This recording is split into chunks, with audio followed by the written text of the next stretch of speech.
Hi there. In this video we're going to look at electoral power and see what it is and how to calculate it.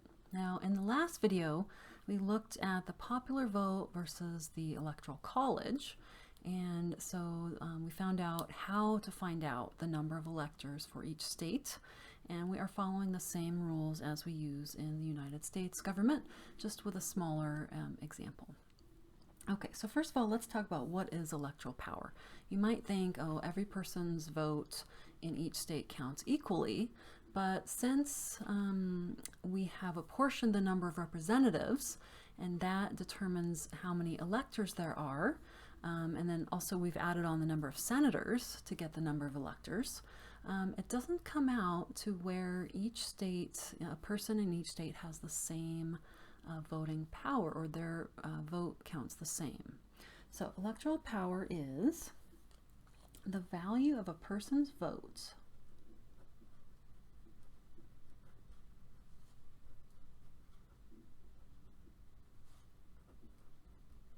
in one state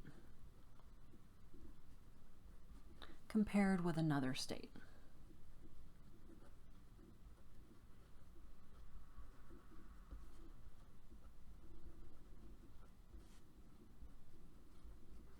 Okay, so what we're going to do is, to calculate this, we're going to take the number of electoral votes and divide by the population, or some group of population. So to calculate it, we're going to take the number of electors and we're going to divide by the population,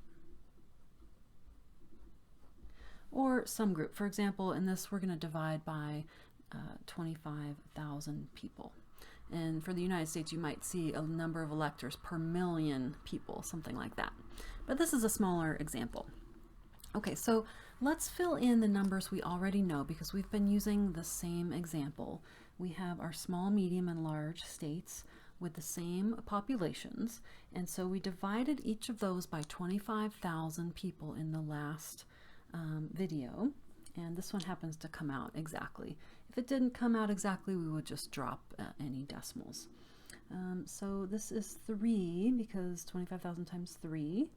This one is 14, and large is 20. And then, as we know, every state gets exactly 2 senators. And we add those together to get the number of electors in the state. So 5, 16, and 22. Okay, so that part's the same.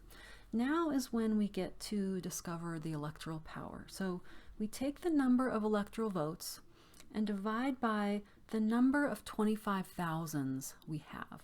Well, we've actually already figured out that number, because we already divided these by 25,000. So small has 3 25,000s, medium has 14 25,000s, and large has 20. So we're going to divide 5 by 3, 16 by 14, and 22 by 20. So let me write that out and let's see what we get. 5 divided by 3, 16 divided by 14, and 22 divided by 20. Okay, 5 divided by 3 is 1.67. We're going to round to 2 decimal places here. 1.67. 16 divided by 14 is 1.14. 22 divided by 20 is 1.1, or 1.10, same thing. Okay, so is that surprising? Look how different this comes out. So the small state has the most electoral power, 1.67 electoral votes per 25,000 people. Medium has 1.14 electoral votes per 25,000 people. And large has 1.1 electoral votes per 25,000 people. Now it turns out this pattern stays the same. The smallest state has the most electoral power.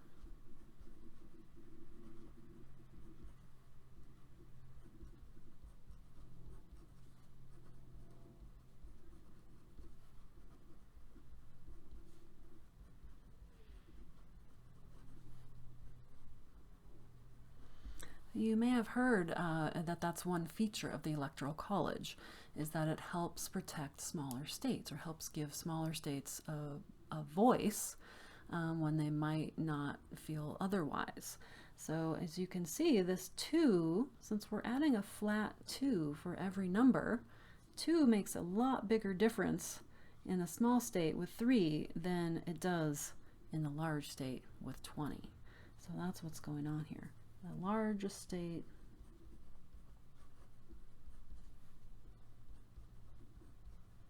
has the least